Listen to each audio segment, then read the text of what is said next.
Love often takes unexpected twists and turns, but that just makes the story more interesting. I caught her, and that was it.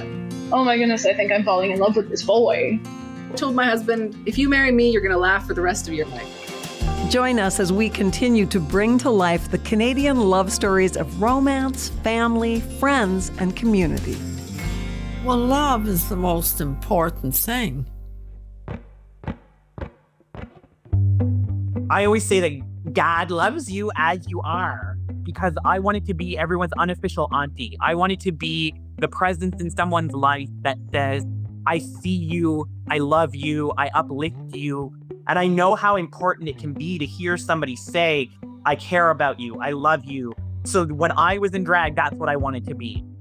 Love loudly, love fiercely, love unabashedly, because the haters out there will not shy away from hating as loud as they want. So you know what you need to do out there in the world is proclaim love as loud as you can, as often as you can. Hey everybody, welcome back to the Canadian Love Map podcast. I'm with Madison and we are anticipating a fun episode today. Are you ready? I am so ready. So I am a huge Canada's Drag Race fan, and I knew that we absolutely had to have somebody on from that show, and here we are today. So what Madison does is she's like Nancy Drew. That's an old reference. You're much younger than I am, but she's like a super sleuth and she goes out and finds a guest. So you found gold. I did Uma Gahd and Selma Gahd. Uma Gahd from season 5 of Canada's Drag Race, and this duo is such a powerhouse and they have such a great love story. Yeah, they're a couple as well, and they have traveled all over the world with their art, doing shows. Yeah, they've traveled all over Canada and the world, so very lucky to have them on today. Yeah, and I'm ready because you know what? They are just full of fun and dynamism and confidence, and I think they've got a message the world needs. So here we go.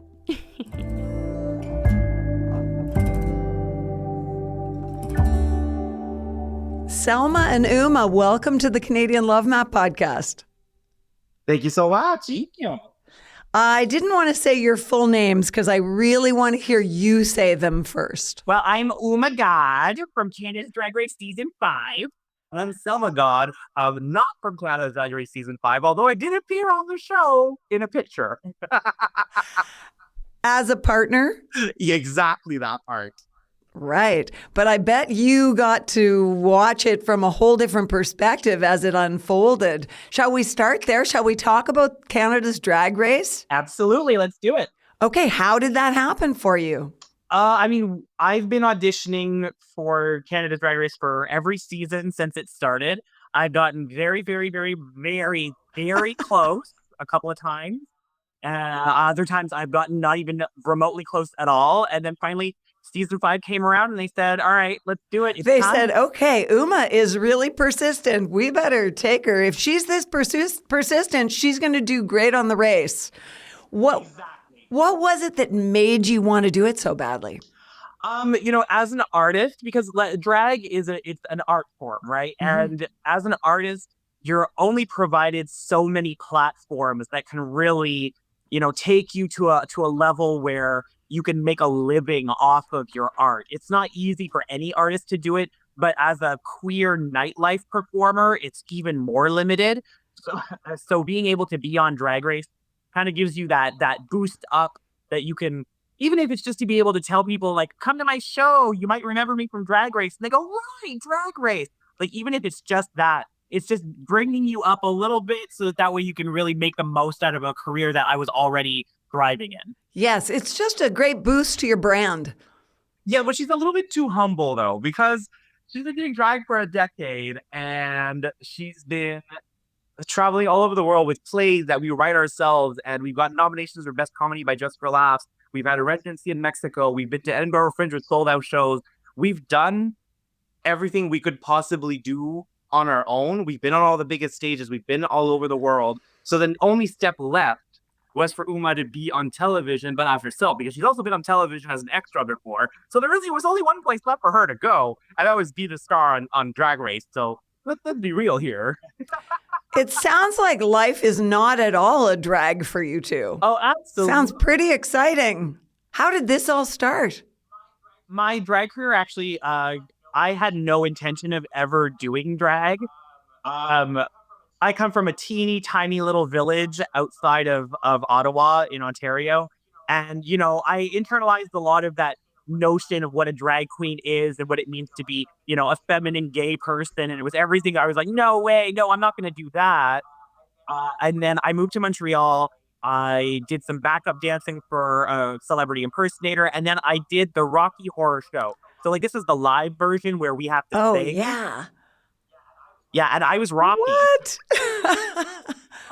Yeah, that's the reaction most people give us. Absolutely. And Frankenfurter was being played by a drag queen. And, at the very beginning, we really didn't get along. There was no interest in any sort of like cooperation of any kind. But by the end of the run, we became best friends. And she kind of said to me, she said, well, I want to do a fringe play in the Montreal Fringe Festival. And I want it to be a drag theater piece. And I was like, well, I'm not interested in doing drag. And she said, yeah, but we're going to do it for the Fringe. So one, it's not, you're not doing drag, you're doing theater. She knew how to play it for me. And she said, you're going to do it for, 9 nights and then you'll never have to do it again. And I was like, oh, okay, fine. I'll do it for 9 nights, but never do it again. And it's been 10 and a half years and I'm still doing it. Do you think she had an inkling that it was really going to be a love for you?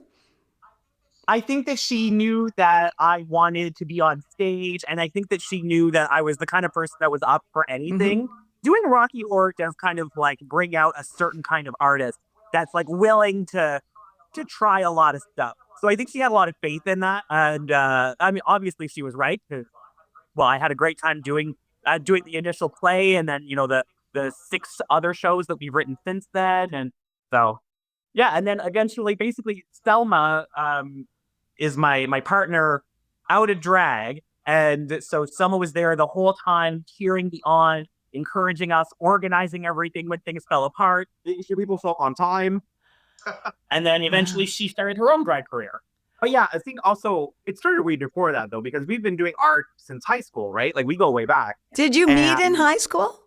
So yeah, we actually did meet in high school. So you were in the dance program at Canterbury in Ottawa, and I was in Gatineau, and I did circus and theater. So my background is circus and theater. Uma's background is in dance, and we've been doing shows ever since then. We just basically have never stopped. It's always evolved into different art forms, but basically once we moved to Montreal and you started drag, we just haven't stopped. It's been a decade of us producing shows and being pillars of our community and just creating and just being so motivated and passionate about what we do.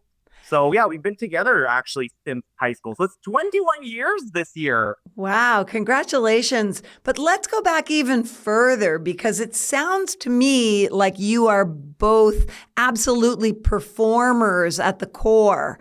When did that start? Can you trace it back to your childhoods?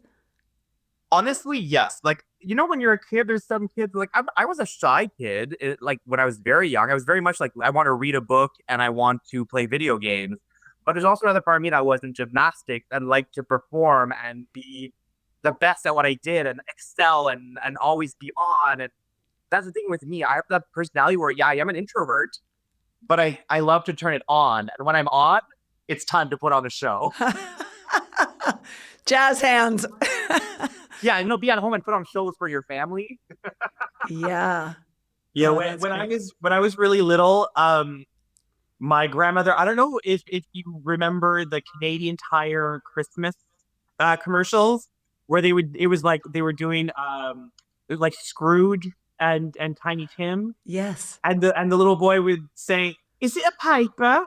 Is it a magazine? No, it's the Canadian Tire Christmas flyer." And I used to do that as a kid, and my grandmother thought it was the most like entertaining thing in the world. So at Christmas, every year, Christmas dinner, she would get me to like do accents for our family to entertain them and everything. And just, yeah, I was in the drama club when I was in elementary school. And, I wanted to take dance classes. I eventually went to a performing arts school. So yeah, it's always been there. That's amazing. So do you remember when you two met? Yeah, we met online. Oh. And this was long before like meeting online was like we were still in the age of the internet of like don't talk to strangers, don't meet any of the weirdos you talk to online. And we were Right. like, no, let's give it a shot. We actually started talking on a forum. Ooh, now that tells you our age. We started Right. talking on a forum for ravers in Ottawa. So we went to raves together. That's how we met each other at these raves as like 16-year-olds.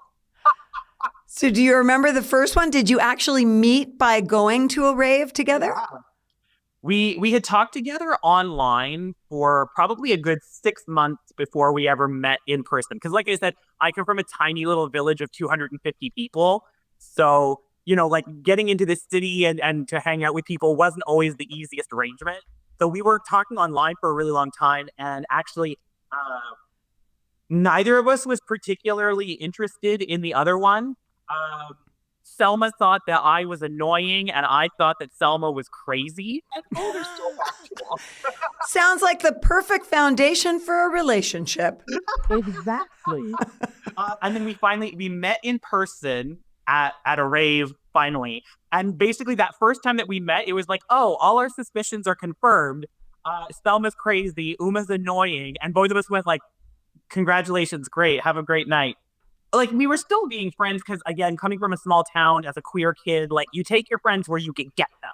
Especially then, we're talking 21 years ago, right? So let's pause there for a sec to talk about what the climate was like for you.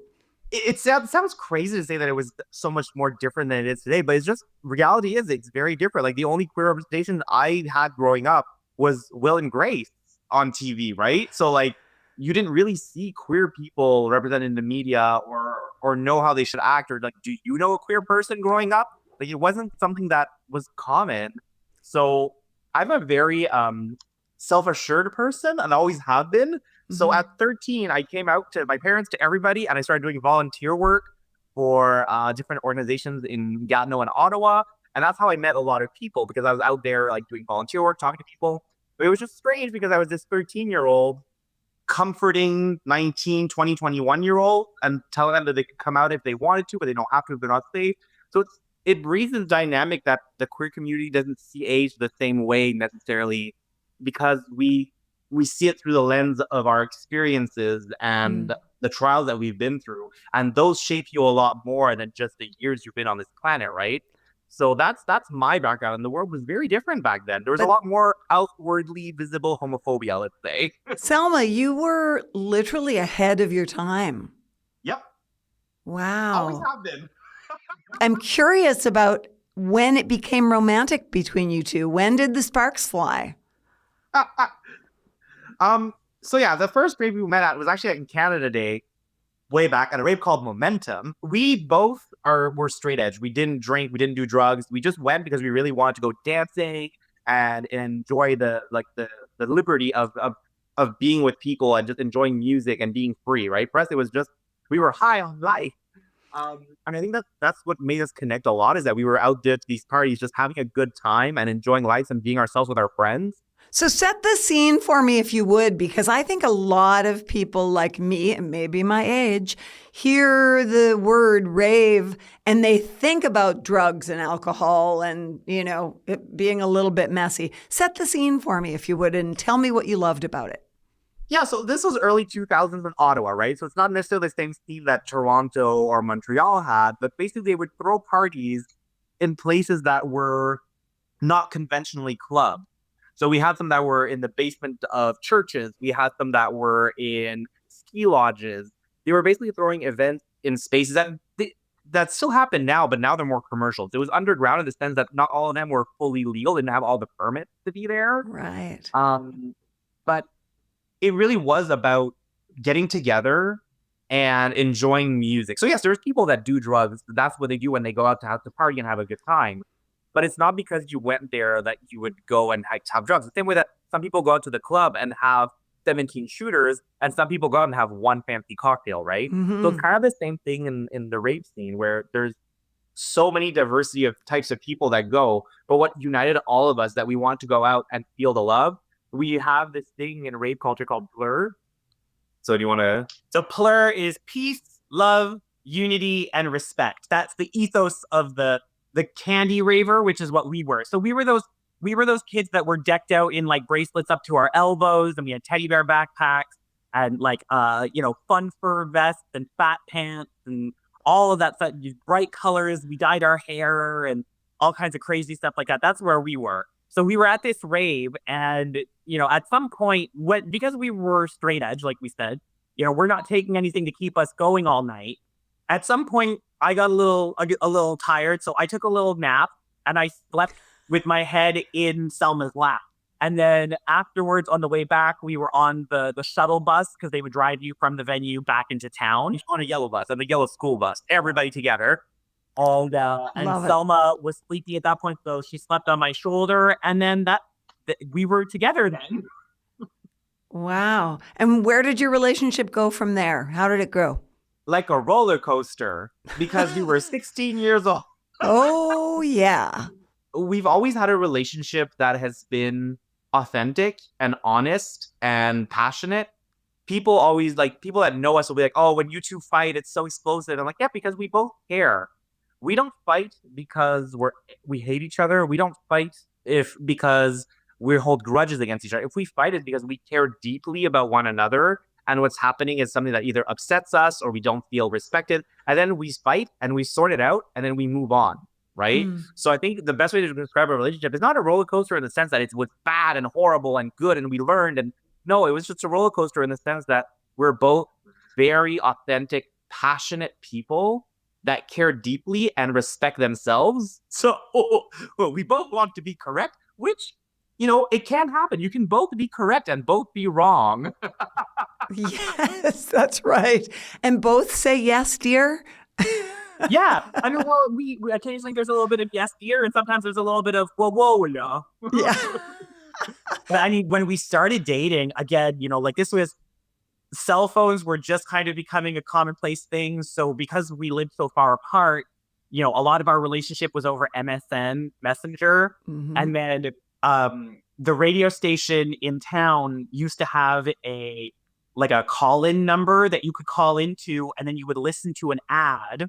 And then the ad would end, and then you would be able to dial the long distance number that you actually wanted to call, so that way we could speak to each other and not have to wait for like nights and weekends or long distance minutes. We went too fast there. We have to explain to the children. There used to be this thing where your phone was plugged into the wall, and when you want to call people that didn't live in the same city as you, it charged you extra money to do so.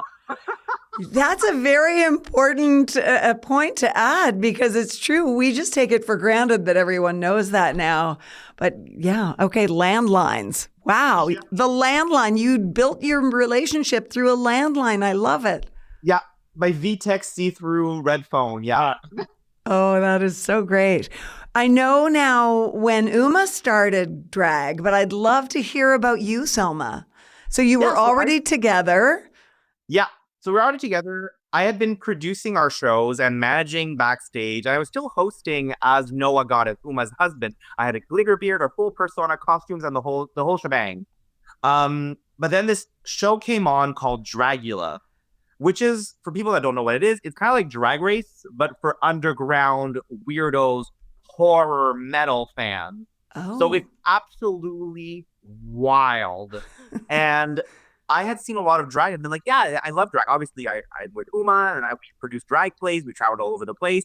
I obviously enjoy drag, but when I saw Dragula and I saw these performers doing such unexpected takes on drag, it really fueled a passion side of me, because I've always loved weird art. I've always loved things that make people uncomfortable. Mm-hmm. I've always liked to push people's buttons. I'm a very respectful person, but I like to make people go.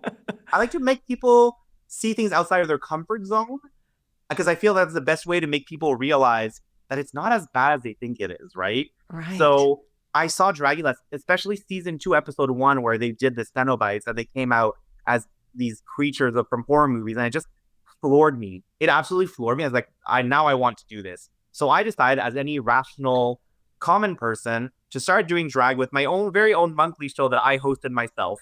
And I did that, and that show has been a sellout ever since day one. Since day one. Okay, you were meant to do it, clearly. Yeah, well, it helps that we had been producing for like, at that point already 5 years. So we already had a name for as a company for producing shows, but I had never performed. But people had seen me host and do all kinds of stuff. So, and I always have a background in circus, so obviously I know how to perform. So my jump into drag wasn't as big of a leap as the common mortal, who's never been on stage, never put on makeup, never performed. People would tell me, "Oh, you'll see, Selma, wearing heels is not as easy as you think," and I'd be like, "Well, I used to wear 10-foot high stilts. I think I'll be fine." I'm curious about, so you said you weren't drinking or doing drugs, but you must have been high when you were on stilts. And it was there a feeling of a great buzz for both of you when you started doing drag? Was there a natural high in that? I think when I started in drag, like I said, it was in that fringe festival theater piece called Loreen, Queen of the Tundra. And it was one of the wildest things that I've ever done because it was political, it was queer, it was in drag, it was something that I wrote. I had never written a theater piece before. So like it was so many firsts all at once, and then really like it took off. It was a huge success. Not even just by fringe standards, but just by like theater standards. It was great. And so yeah, there was that buzz of kind of like, oh my God, I can't believe I'm doing this thing that I said I would never do, this thing I never wanted to do, this thing that I thought I would be terrible at. Everyone's telling me how great I am. This is so weird. It's so exciting. Everybody loves me. Everyone's looking at me. It sounds overwhelming though, as well. That first show was absolutely cuckoo banana pants. There was 6 of us in the show, and there was 52 costume changes. That is cuckoo banana pants. Yeah, it was wild. And it was during the Harper administration, and we were critiquing the administration at the time. And so there was a lot, and politically there was a lot going on because they had put in these the anti-terrorist laws that basically meant that if you say anything against the government, you could be qualified as a terrorist. So we were just waiting for them to, like, the name of the play is named after his wife. So we were just waiting for them to show up one night and be like, "Hi everyone, get in the van." Interesting. It was a wild experience. So that to me says you're drag queens, but you're also activists. I kind of got thrown into the activist end. Before I started doing drag, I actually identified very much as like an apolitical person. There are much smarter people in the room that get what's going on. I'm going to let them take care of it. And then doing drag, you realize I realized how much more I understood than I thought I did, and how important our voices are, and how important community is, and how important the fight is. So yeah, like whether I intended to or not, I became an activist. I'm not at the front of every single protest, but when I'm on the mic, there's something to say, it's getting said. Like that's the way that our drag has always been, because not everyone in drag, not everyone in our city who performs does that, but it's always been where we started. So judging by the energy with which you say that, what I imagine is that you light fires within other people. Very much that part, yes. So that ties into what I was going to answer for the question originally, was that, a lot of performers get this like high from performing, or this like anxiety of going on stage. I'm one of those really weird people that I don't get stage fright. I don't get anxiety. I'm a super like A-type personality, goal-oriented, overachiever. So for me, when I'm on stage in front of thousands of people, it just feels correct. It's like, yes, this is what I should be doing. Mm-hmm. This is where I need to be. This is what I'm good at. I feel fulfilled when I'm doing it. I feel joy and I feel excitement, but I don't feel anxiety or like a high of like, oh my God, the buzzing. That usually happens after, because like I said, I prefer being at home reading a book and cuddling my dog than I prefer hanging out with thousands of people. So for me, it's more the energetic, like, wow, that was wild. But I've always been a little bit social politics involved. Like I've always, like I said, since I've been 13, I've been on helplines, talking to people, going to schools, speaking up against homophobia. I've always been very much involved in that front. So for me, when I pick up a mic, I always want to make sure that I have something to say and I say it. And yes, we're going to be entertaining. We're going to have a great night. We're going to have fun and laughs. But it's not just fun and laughs. There's real things that we need to talk about. There's real things that need to be addressed. And if I don't say them, who will? I'm the one with a mic in my hands. I'm the one that can make people listen. They don't have a choice because the sound system is blasting it. So I will make sure they hear what I have to say. That's a powerful perspective. We couldn't share the great stories that we do here on the Canadian Love Map podcast without the amazing support of Charm Diamond Centers. They are Canada's largest family-owned jeweler, and they're proud to be putting love on the map. The folks at Charm Diamond Centers are thrilled to be a part of your love story. So visit charmdiamondcenters.com or one of your local stores. Love starts here. I guess I have to talk about the drag race because, you know, so many people will have watched you and enjoyed the suspense and the entertainment. Tell me what kind of an experience it was from the inside, Uma. I was really, really lucky because I've been able to work with a lot of different artists who have been on shows like Drag Race.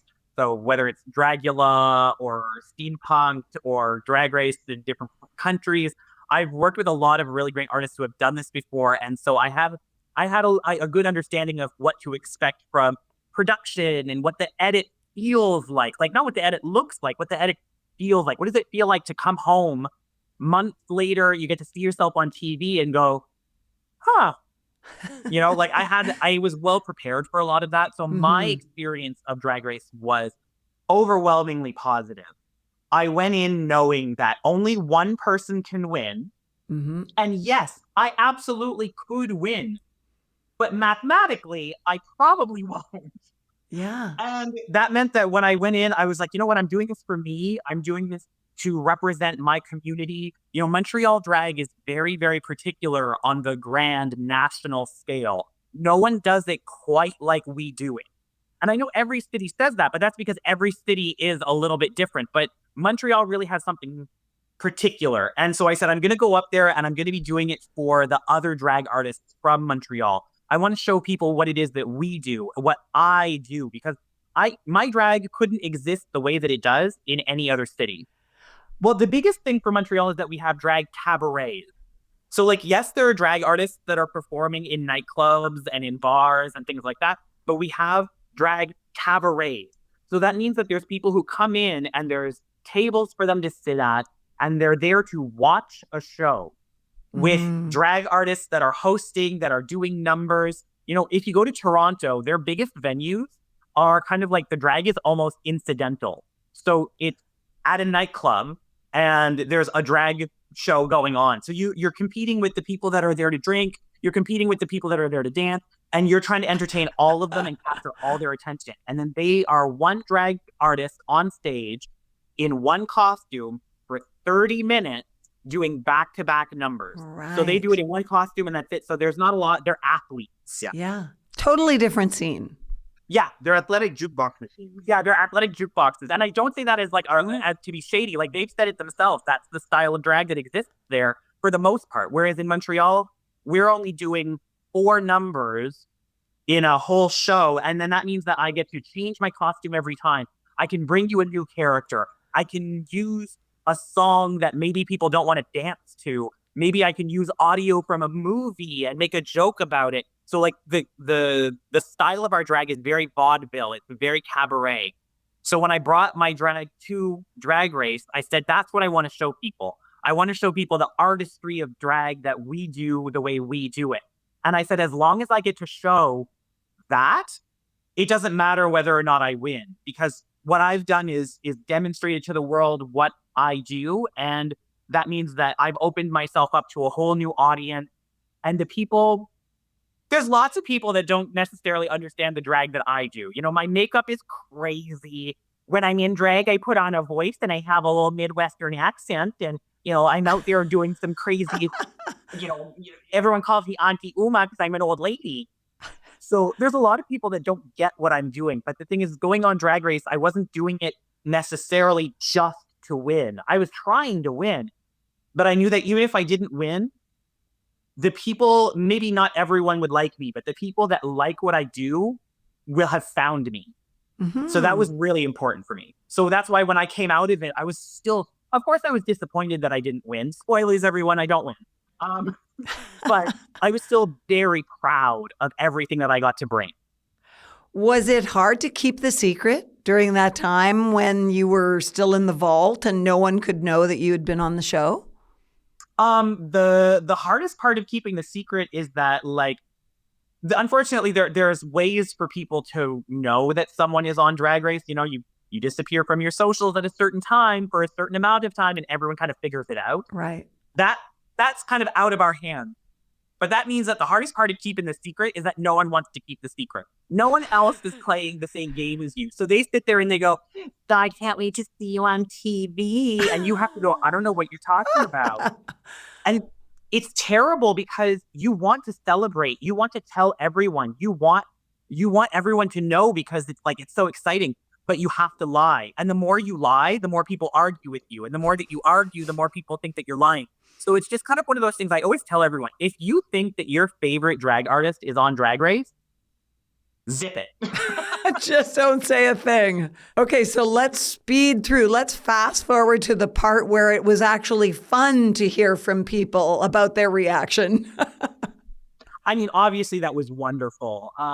Like I said, you know, my family has always been really, really, really supportive of me in all of the art that I've ever tried to do. You know, I've gone to visual arts classes. I was in the drama club. I took ballet classes. I went to an art school. They've always been there to support me. And like, for instance, my grandmother was always my biggest fan. She's the one that wanted me to always do these accents. She always said, oh, you know, that one's going to be on TV. That one's going to be a big superstar. And the day that I got to like finally tell her, like, look, it's me. I'm on TV. And she was like, oh, that's nice. And she thought that they had like recorded one of my shows that I could, like one of my cabaret shows. She thought that they had recorded it. And I was like, no, Mame, this is an internationally viewed drag competition that is made by the TV company. And I'm going to be on this show for weeks. And like to see the wheels in her head turn as she realized like, oh my God, it's actually happening. It was just like my heart was so big. And like my mom had the same kind of moment where for the premiere, my mom, my dad, my sister and her boyfriend, my godmother and her husband, they all came to Montreal. They came to the bar where I work and we got to watch the episode up on the big screen. And like my mom doesn't get emotional about things. And she spent several minutes of the episode intermittently just sobbing openly. Oh no. Just from pride. And like that meant the world to me. It's just, you know, it really is kind of one of those things where it's something that we've all been dreaming about and joking about, and now it's real. And it was wild. Oh my gosh, that is really going straight to my heart because you think about how many kids struggle when they're coming out with family members who don't understand, don't accept. And it's so heartening to hear stories like that, particularly about your grandmother. Because did you call her Mame? Yeah, Mame. Mame. You know, she was from such a different generation when the societal norms were so locked up. And the idea that she's so excited to see you expressing yourself in this way is truly beautiful. Well, that's part of the reason why Uma exists in the way that she does. Like when I started in drag, it was kind of one of those things where a lot of people had the same makeup and they all wanted to be blonde and they all wanted to be Britney Spears and they all wanted to be, I don't know if I can use a big word here, but you know, they all wanted to be mean, B words. Oh, okay. An itch with a B? Exactly. That's what they all wanted to be because they wanted to be the head girl in charge. And when I was in drag, I always say that God loves you as you are because I wanted to be everyone's unofficial auntie. I wanted to be the presence in someone's life that says, I see you, I love you, I uplift you, we're in this together, because I was blessed to have a family that said that to me. And I know how important it can be to hear somebody say, I care about you. I love you. I love what you're doing. I want to celebrate you. So when I was in drag, that's what I wanted to be. I wanted to take that opportunity. If I was going to be on stage, if I was going to have a mic, I wanted to be up there to make people feel cared for. That is one of the most lovely things I've ever heard. Thank you. Okay, so you're ruining my mascara, Uma. I knew I shouldn't have worn any today. Oh my goodness. What is it that you two, you have such an interesting dynamic relationship that some people might not understand from the outside looking in? Take me from the inside looking out. What is it that you two love about each other and your relationship? So I've always had the philosophy in life of you only live once. It's gonna get dark. It's gonna get dark a little bit here, but Dark is okay. it's important to talk about. I was growing up as a young queer kid. I was the only queer kid out my age, and I was doing all this help in the community centers and the call centers and everything. And unfortunately, in 1 year, I had 6 friends commit suicide. And that's not something any 13-year-old should ever have to live through. That's Like, horrific. that's not a normal thing for a child to have to process. Brutal. And I'm lucky that like Uma, I have a family that loves me and supports me and would go around the world for me, right? I'm very, very blessed to have a family that supports me and has been loving me unconditionally since day one of my existence on earth. But having been confronted with how nasty the world can be to people for no reason, right? Being nasty to people because they love somebody, and be confronted with that at such a young age, it made me realize you can't take anything for granted. You can't wait till tomorrow to do the things you love. You really have to do them today and be authentic and be yourself and find your joy, because nothing is guaranteed and no one is going to give that to you. You have to take it. So like when we're together, it sounds so selfish. I sound like such a diva when I say this, but Selma runs my life for me.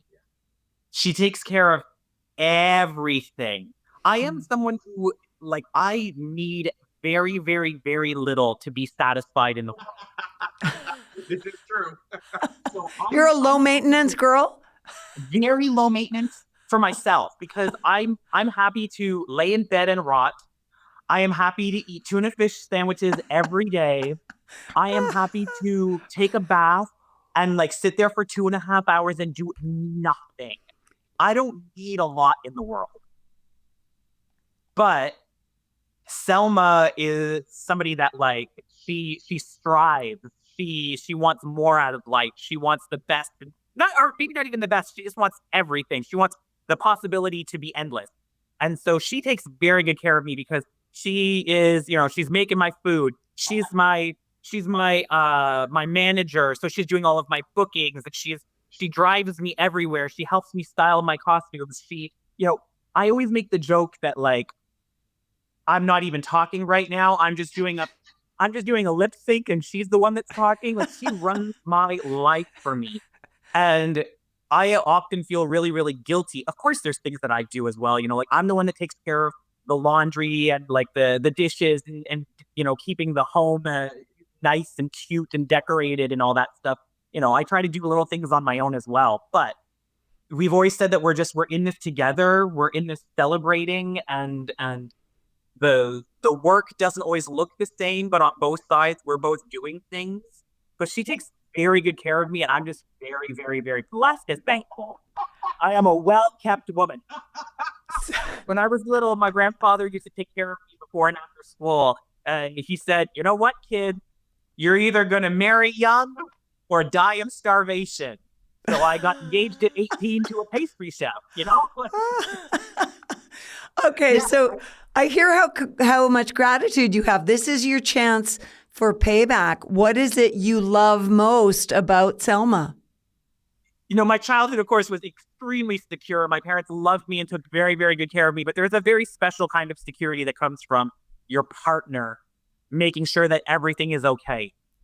Selma has lived through me, changing schools, moving to a new city. Selma has lived through Me going through airport security.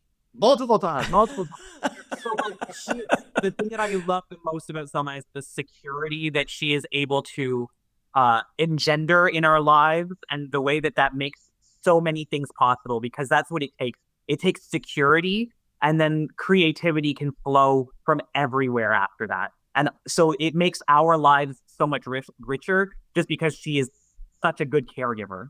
The thing I love about a relationship the most that a lot of people don't understand is that it's not about necessarily being the same person or liking all of the same things. I love video games. Puma can't stand playing video games. You know, like, we're very different people. But I think what unites us is our passion for making the world a better place, our passion for life and caring about other people, and having values that align, right? You want to make sure that the person you're with, your values align. And I think that's where there's friction with families sometimes, that you don't choose your family. And it's when you realize that your parents are actually faulty human beings, and that they are allowed to be wrong, and you're allowed to call them out on it, and you're allowed to have different values and discuss those things. That's when I think things shift between parent and child relationships. But in a relationship with a partner, you have to decide, are we on the same train track? Are we going in the same direction? Because that's what matters. That's what makes a long-term relationship work, is, are we heading in the same direction? It doesn't have to be on the exact same train at the exact same time at the exact same speed. As long as we're both going in the same direction, we can figure the rest out. And I think that's what's been so wonderful about our relationship, is that, you know, when I went back to university and was working full time at the same time, and you were working, it wasn't the same as now, where we're living off of our art, but we were both striving for goals that mattered to both of us. And it made us be able to go through harder times, right? Because we both had the same vision. So, as different as you are, what is it you love most about Uma? Yeah, tell them what you love most about me. Yeah, tell them. I love it. Do you want the real answer? No. What I love the most about Uma is that she's not afraid to live life 200% authentically and with care. Because caring for people isn't always easy. Showing up for people isn't always easy. And Uma will always show up for people, no questions asked. No judgment. Will always be there, but will also hold people accountable and call them out, and is not scared of confrontation, you know? Sometimes you have to tell someone, no, you're wrong, and you need to sit down and you need to listen. And Uma is both capable of being a compassionate, gentle person, but also stand up and say what has to be said. And if you watch Drag Race, you know what I'm talking about right now. I'm going to go back and watch all of it. Trust me. I told everyone I'm there for Uma's best friend race, so I'm not there to start fights, but I will end them. I will end them. Well, on that note, I just want to say that you are both obviously amazing amplifiers, and I'd love to know what message you would like to amplify in the world about love.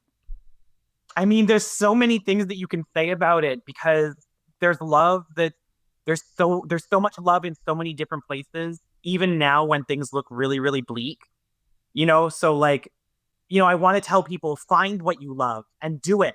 It's the time, because doing what you love is going to make love in the world, which will make the world a better place.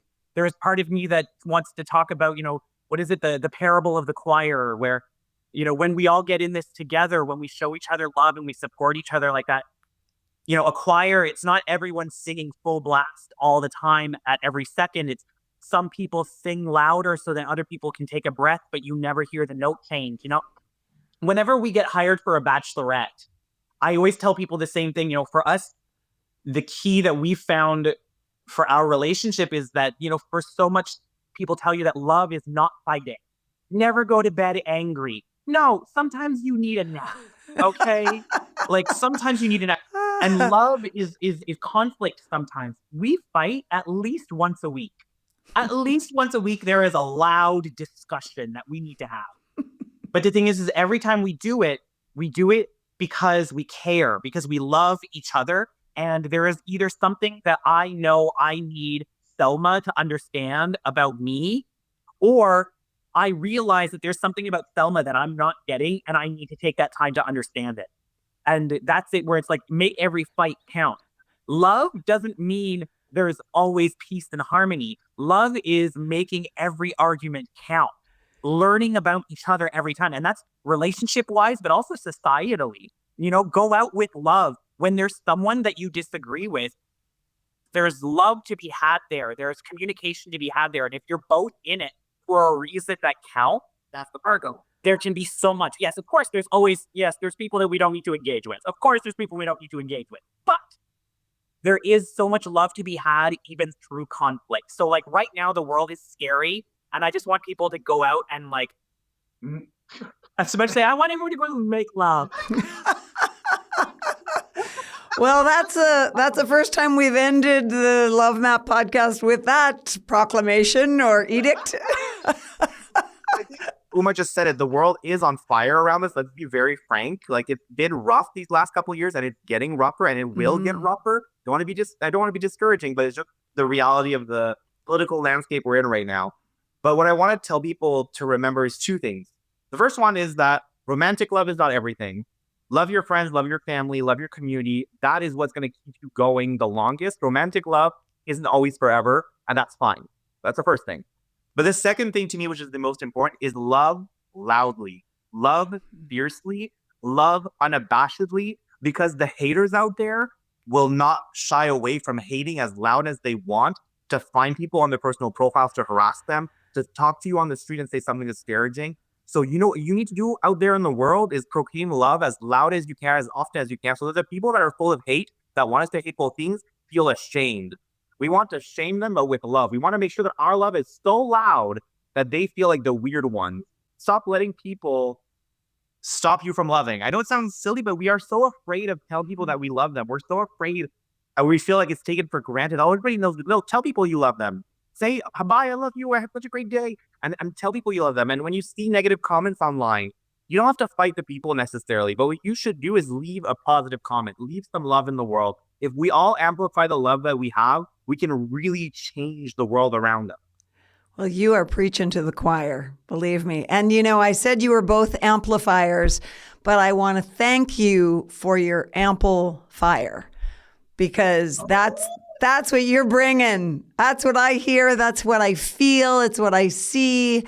And I just want to say thank you so much, not just for being on the show today, but bringing all of that ample fire to our listeners. Thank you so much. That really means a lot. And really, like, stitch that on a pillow. That's trademark that. That's the brilliant work you just did there. I'm inspired. What can I say?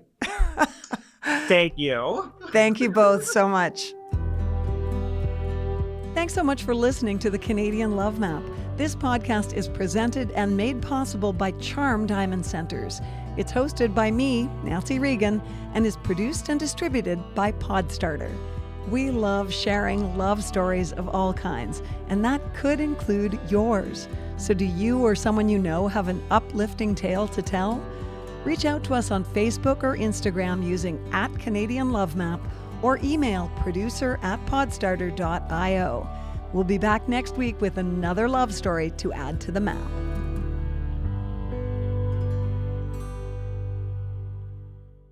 You've been listening to a Podstarter production.